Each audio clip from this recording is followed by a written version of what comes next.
En önemli iki konseptual əsasıdır. Maliyenin ümumiyyət en önemli iki konseptual əsasıdır. Biz yadınızdadsa demişdik ki, maliyenin konseptual əsaslarında 5 tane standart var. Birincisi kapitallar, öhdəliklər, aktivlər, gəlirlər, bir də ki xərclər. 5 tane biz keçmişdik. Nələr idi? Kapital, öhdəlik, aktivlər, gəlirlər və xərclər. Biz kapital, öhdəlik və aktivlərlə bağlı kifayət qədər geniş bölməli bir dərs keçmişik. İndi isə gəlirlər və xərclərlə bağlı yerdə qalan iki ən önəmli konseptual əsaslardan birini, daha doğrusu ikisini də öyrənəcəyik bu günləri detallı şəkildə. Deməli uşaqlar, birinci sizə prezentasiyanı mən tanış eləyirəm, prezentasiyada olanları izah eləyirəm. Daha sonra növbəti 40 dəqiqədə sizə detallı və prezentasiya üzərindən yox, tam kitabda yazılanlar yox, tam beyin məhsulunu izah eləyəcəm. Aydındır? İndi davam edirik uşaqlar. Bu çox diqqətli olun və hər bir dəqiqə, hər bir saniyə sizin üçün qazancdır bu dərsdə. Yaxşı. Çünki siz gəlir xərci bilməsəz, heç bir maliyyə mühasibat idarə etməsini apara bilməyəcəksiniz. Hər bir sahədə. Özünüzə də bu aiddir. Bütün dünyanın bütün yəni sahələrində tətbiq olunan bir sistemdir.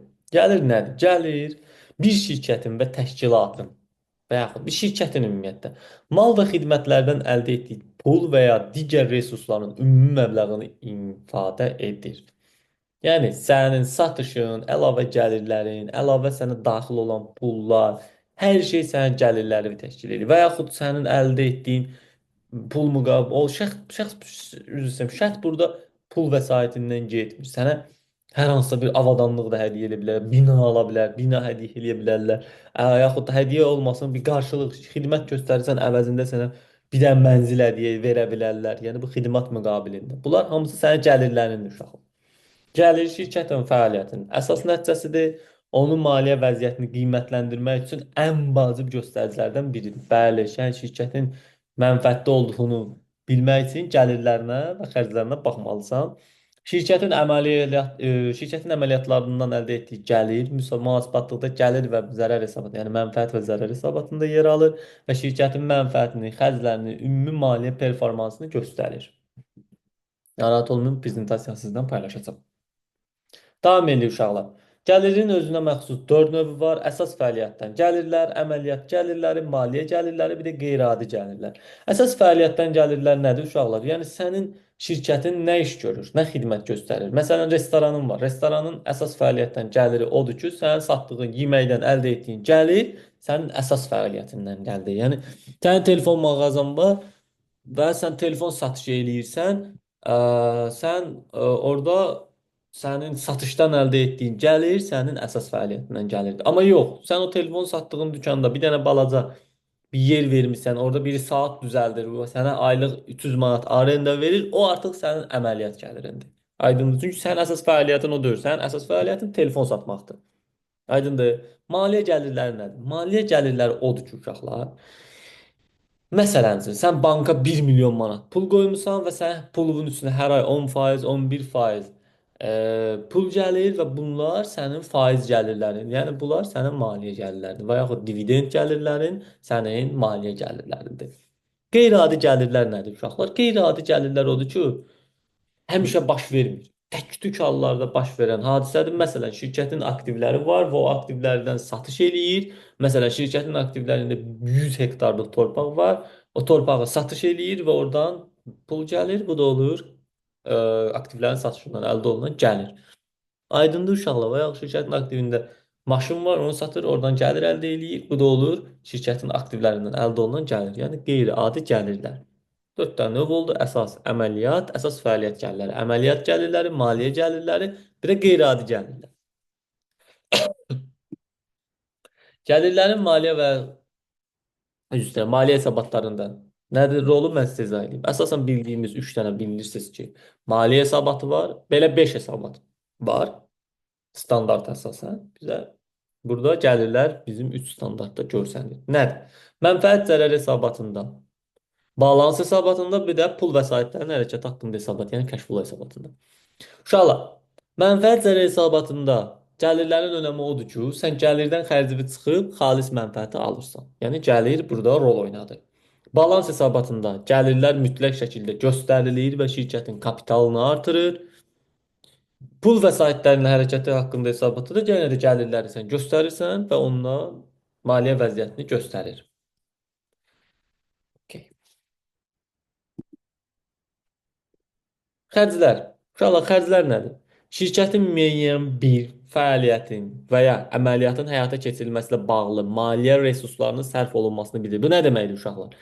Deyir ki, müəyyən bir fəaliyyətin və ya əməliyyatın həyata keçirilməsi ilə bağlı. Yəni bu xərci sən nə iləsə bağlı eləməlisən, boş yer eləməli deyilsən. Bir əməliyyat olmalıdır ki, sən onun üçün xərc çəkəsən. Aydındır nə demək istəyirəm? Yəni bu xərc nəyəsə bağlı olaraq yaranır. Özlüyündən xərc yaranmır. Aydındır uşaqlar. Xərclər bir şirkətin fəaliyyətini davam etdirmək, məhsul və ya xidmət istehsal etmək və ümumi əməliyyatları yerinə yetirmək üçün lazım olan maliyyə resursları. Bax, bayaqları eynisini dedim. Xərclər şirkətinin hər hansı fəaliyyətini davam etdirmək. Fəaliyyətini davam etdirmək odur ki, sən əmək haqqı ödəyirsən, icarə pulu ödəyirsən, bazarlıq eləyirsən, sənin fəaliyyətin davam eləyir. Məhsul xidmət istehsal eləmək üçün sən yenə eyni şeyləri eləyirsən və yaxud bina tikmək üçün müəyyən bir xərclər eləyirsən. Bunlar hamısı maliyyə resurslarıdır.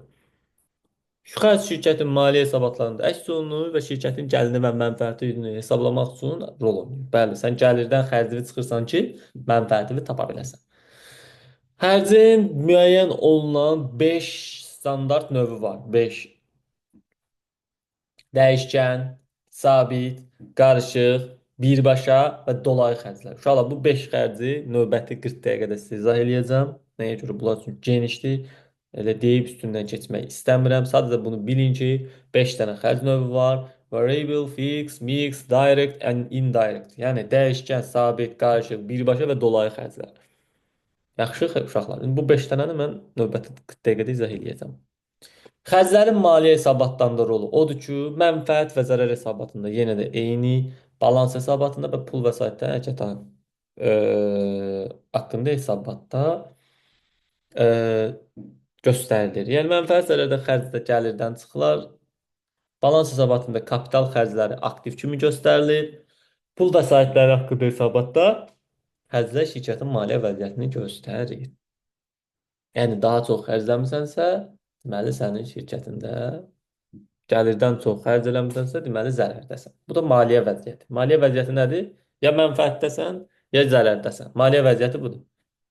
Sənin maddi vəziyyətin nədir bu dəqiqə? Pulun var ya yoxdur, bitdi. Maliyyə vəziyyəti də şirkətlər üçün budur. Uşaqlar, bir dənə yadda saxlayın ki, sizə izah eləmişdim. Gəlirlər şirkətdə aktivlərin artırılması, öz öhdəliklərin azalmasıdır. Xərclər aktivlərin azalması, öhdəliklərin artmasıdır. Yəni yaradır, formalaşdırır. Gəlirlərlə xərclər arasında müxtəliflik odur ki, şirkətin əsas fəaliyyəti və ya digər əməliyyatların nəticəsində əldə etdiyi qazanc gəlirdir. Xərclər isə şirkətin fəaliyyət göstərmə, məhsul istehsal etmək və xidmət göstərmə. Yəni bu gəliri əldə eləmək üçün elədiyi istirahət, sərf, pul sərfi, maliyyə sərfi xərcdir. Aydındır uşaqlar. Gəlir nədir? Bu sən telefon satmaq üçün nə etməlisən? Obyekt açmalısan, təmir eləməlisən, nə bilim, rəflərini qurmalısan, telefon almalısan. Burada xərclər çəkirsən ki, sən gəlir əldə eləyəsən. Və ya sənin gəlirin varsa, deməli sən xərc çəkmirsən. Bunlar bir-birinə bağlıdırlar. Aydındır uşaqlar. Okey. Deməli uşaqlar, gəlir və xərclərin balansı. Gəlir və xərclər arasında balansı odur ki, gəlir xərclər fərq şirkətin mənfəətini, zərərini müəyyən edir. Bunu bilirik. Gəlir çoxdursa şirkət mənfəət qazanır, xərclər çoxsa şirkət zərər eləyir, maliyyə vəziyyətini göstərir. Gəlir xərclərin balansı budur. Gəlirin artması və ya azalması. Deməli, gəlir artır, əgər xərclər eyni səviyyədə qalırsa və ya artmazsa şirkətin mənfəəti artır. Bəli, bu normaldır, təbiidir. Əksinə gəlir azalır, xərclər artarsa şirkət yenə də az mənfəət əldə edir. Yəni bu gəlirin artması, azalması buna təsir göstərir. Xərclərin səmərəli idarəsi üçün bizim ən önəmli sahələrdən biridir. Şirkət xərcləri nəzarətdə saxlamalıdır, optimallaşdırmalıdır və gəlirlərini artırmalıdır. Məsələn, xam mal azalmasının qiymətini azaldaraq, alınmasının qiymətini azaldaraq və işçi maaşlarını idarə edərək şirkət xərcləri azaltmağa çalışa bilər. Bu da gəlirlərin daha çox mənfəətə çevrilməsinə kömək edir. Qərar qəbul etmədə nə deməkdir uşaqlar? Gəlir və xərclərin təhlili rəhbərliyə gələcək strategiyalar və qərarlar qəbul etmək üçün vacib məlumatlar təqdim edir. Bəli, sən gəlir və xərcləri təqdim eləyirsən mənfəətlə birləşir. Şirkətin rəhbərliyi ona baxır və deyir ki, buradakı bu xərci azaltmaq lazımdır, buradakı bu xərc nəyə görə var? Buradakı və yaxud da ki, baxır görür ki, gəliri çoxdur, deyir ki, orada bu gəliri daha da artırmaq üçün bir dənə də icarəyə obyekt götürmək lazımdır, bir dənə daha müəssisə açmaq lazımdır və yaxud 10 dənə daha əlavə işçi götürmək lazımdır deməli, qərar qəbul eləyir. Aydınlı nə demək istəyirəm? Bu gəlir və xərclər çox önəmli, lazımlı və əsas konsepsiyalar, konseptual əsaslardan biridir uşaqlar. Bunu yaddan çıxarmayın.